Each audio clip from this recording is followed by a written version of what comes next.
de Saint Louis-Marie Grignon de Montfort, traité de la vraie dévotion à la Sainte Vierge, préparation du règne du Christ.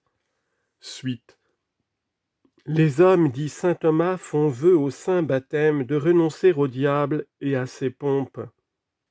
In baptismo vovent homines, ab renunciare diabolo et pompis eius.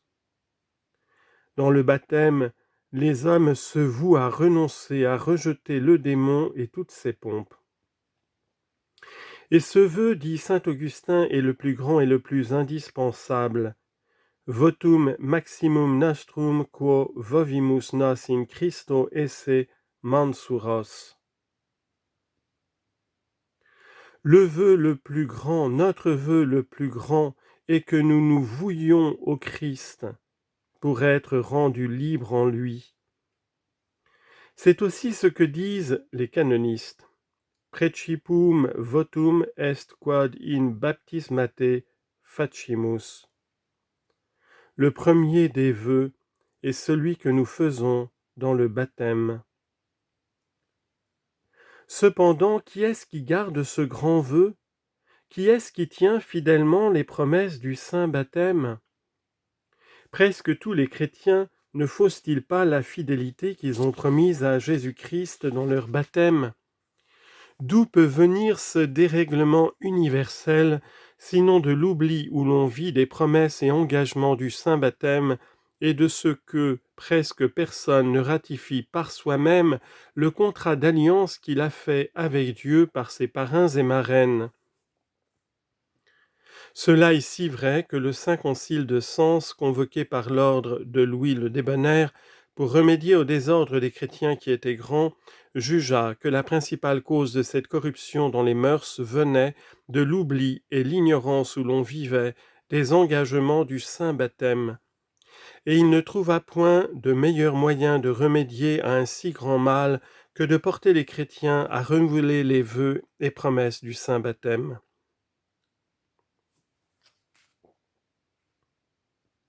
Le catéchisme du Concile de Trente, fidèle interprète des intentions de ce saint concile, exhorte les curés à faire la même chose et à porter leur peuple à se ressouvenir et croire qu'ils sont liés et consacrés à notre Seigneur Jésus-Christ, comme des esclaves à leur Rédempteur et Seigneur.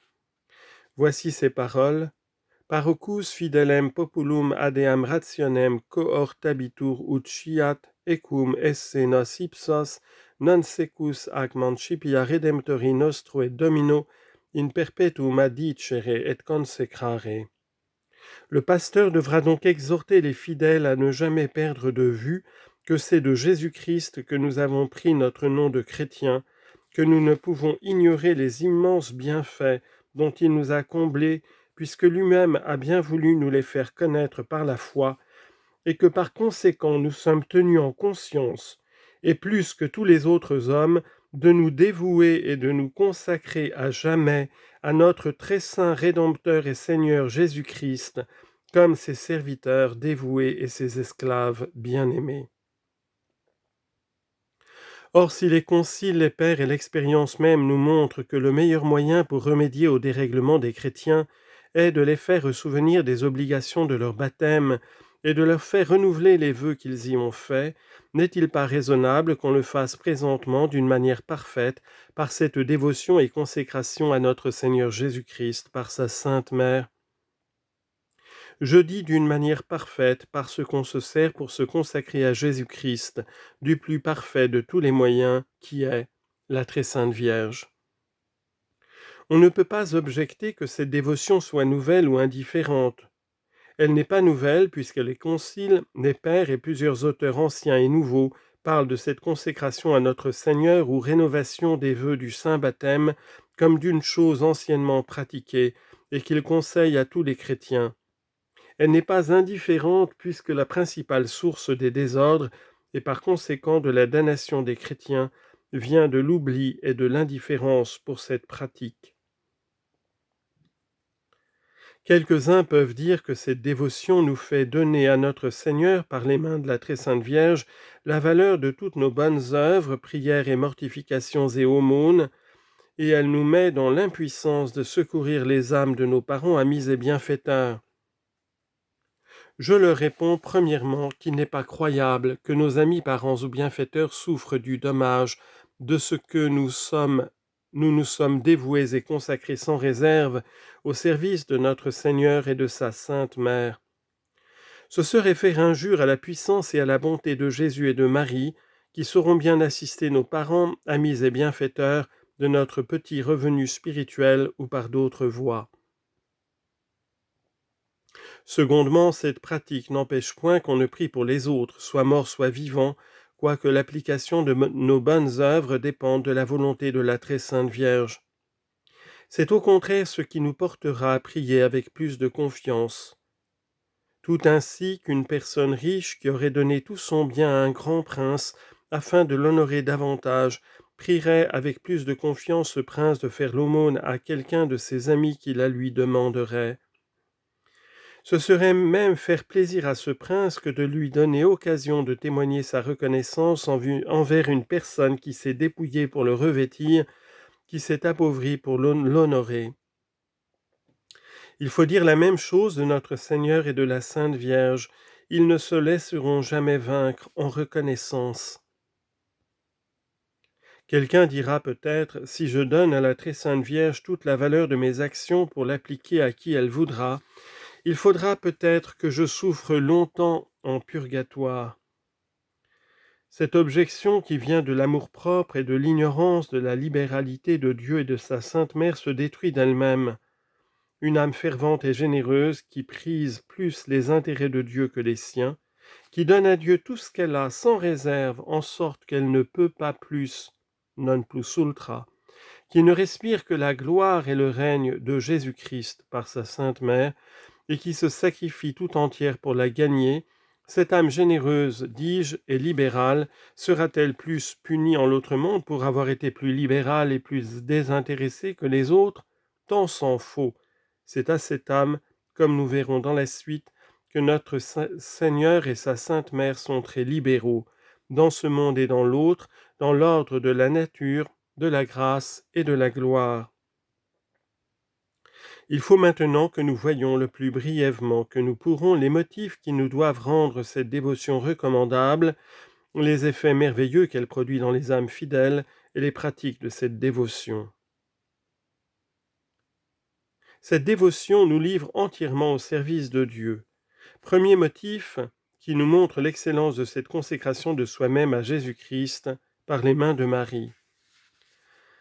Si on ne peut concevoir sur la terre d'emploi plus relevé que le service de Dieu, si le moindre serviteur de Dieu est plus riche, plus puissant et plus noble que tous les rois et les empereurs de la terre, s'ils ne sont pas serviteurs de Dieu, quelles sont les richesses, la puissance et la dignité du fidèle et parfait serviteur de Dieu, qui sera dévoué à son service entièrement sans réserve et autant qu'il le peut être?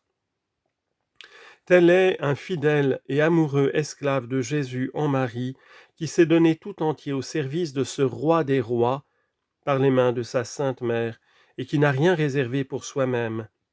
Tout l'or de la terre et les beautés des cieux ne peuvent pas le payer. Les autres congrégations, associations et confréries érigées en l'honneur de notre Seigneur et de sa Sainte Mère, qui font de si grands biens dans le christianisme, ne font pas donner tout sans réserve. Elles ne prescrivent à leurs associés que de certaines pratiques et actions pour satisfaire à leurs obligations. Elles les laissent libres pour toutes les autres actions et les autres temps de leur vie. Mais cette dévotion ici fait donner sans réserve à Jésus et à Marie toutes ses pensées, paroles, actions et souffrances, et tous les temps de sa vie, en sorte que, soit qu'ils veuillent ou qu'ils dorment, soit qu'ils boivent ou qu'ils mangent, soit qu'ils fassent les actions les plus grandes, soit qu'ils fassent les plus petites, il est toujours vrai de dire que ce qu'il fait, quoiqu'il n'y pense pas, est à Jésus et à Marie, en vertu de son offrande, à moins qu'il ne l'ait explicitement rétractée. Quelle consolation! De plus, comme je l'ai dit, il n'y a aucune autre pratique que celle-ci par laquelle on se défasse facilement d'une certaine propriété qui se glisse imperceptiblement dans les meilleures actions, et notre bon Jésus donne cette grande grâce en récompense de l'action héroïque et désintéressée qu'on a faite, en lui faisant par les mains de sa Sainte Mère une cession de toute la valeur de ses bonnes œuvres. S'il donne un centuple même en ce monde à ceux qui pour son amour quittent les biens extérieurs, temporels et périssables, quel sera le centuple qu'il donnera à celui qui lui sacrifiera même ses biens intérieurs et spirituels? Confère Matthieu 19, 29. Jésus, notre grand ami, s'est donné à nous sans réserve corps et âme, vertu, grâce et mérite. C'est totum me comparavit, dit saint Bernard. Il m'a gagné tout entier en se donnant tout entier à moi. N'est-il pas de la justice et de la reconnaissance que nous lui donnions tout ce que nous pouvons lui donner? Il a été libéral envers nous le premier, soyons-le les seconds, et nous l'éprouverons pendant notre vie, à notre mort et dans toute l'éternité, encore plus libéral. Cum liberali, liberalis erit. C'est-à-dire il sera libéral et généreux vis-à-vis de celui qui se montre libéral et généreux envers lui. Second motif qui nous montre qu'il est juste en soi-même et avantageux aux chrétiens de se consacrer tout entier à la très sainte Vierge par cette pratique, afin de l'être plus parfaitement à Jésus-Christ. Ce bon maître n'a pas dédaigné de se renfermer dans le sein de la Sainte Vierge comme un captif et un esclave amoureux, et de lui être soumis et obéissant pendant 30 années. C'est ici, je le répète, que l'esprit humain se perd, lorsqu'il fait une sérieuse réflexion à cette conduite de la sagesse incarnée qui n'a pas voulu, quoiqu'elle le pût faire, se donner directement aux hommes. Mais la très sainte Vierge qui n'a pas voulu venir au monde à l'âge d'un homme parfait, indépendant d'autrui, mais comme un pauvre et petit enfant, dépendant des soins et de l'entretien de sa sainte mère. Cette sagesse infinie qui avait un désir immense de glorifier Dieu son Père et de sauver les hommes, n'a point trouvé de moyen plus parfait et plus court pour le faire que de se soumettre en toutes choses à la très sainte Vierge, non seulement pendant les 8, 10 ou 15 premières années de sa vie, comme les autres enfants, mais pendant 30 ans. Et elle a plus donné de gloire à Dieu son Père pendant tout ce temps de soumission et de dépendance de la très sainte Vierge, qu'elle ne lui en eût donné en employant ses 30 ans à faire des prodiges, à prêcher par toute la terre, à convertir tous les hommes. Si autrement, elle l'aurait fait. Oh, qu'on glorifie hautement Dieu en se soumettant à Marie, à l'exemple de Jésus, dans sa vie cachée. Ayant devant nos yeux un exemple si visible et si connu de tout le monde, sommes-nous assez insensés pour croire trouver un moyen plus parfait et plus court pour glorifier Dieu que celui de se soumettre à Marie à l'exemple de son Fils?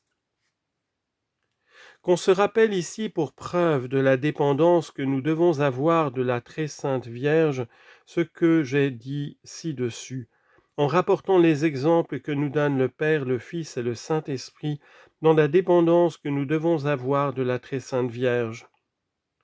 Le Père n'a donné et ne donne son Fils que par elle, ne se fait des enfants que par elle et ne communique ses grâces que par elle. Dieu le Fils n'a été formé pour tout le monde en général que par elle, n'est formé tous les jours et engendré que par elle dans l'union au Saint-Esprit, et ne communique ses mérites et ses vertus que par elle. Le Saint-Esprit n'a formé Jésus-Christ que par elle, ne forme les membres de son corps mystique que par elle, et ne dispense ses dons et faveurs que par elle. Après tant et de si pressants exemples de la très sainte Trinité, pouvons-nous sans un extrême aveuglement nous passer de Marie et ne pas nous consacrer à elle et dépendre d'elle pour aller à Dieu et pour nous sacrifier à Dieu?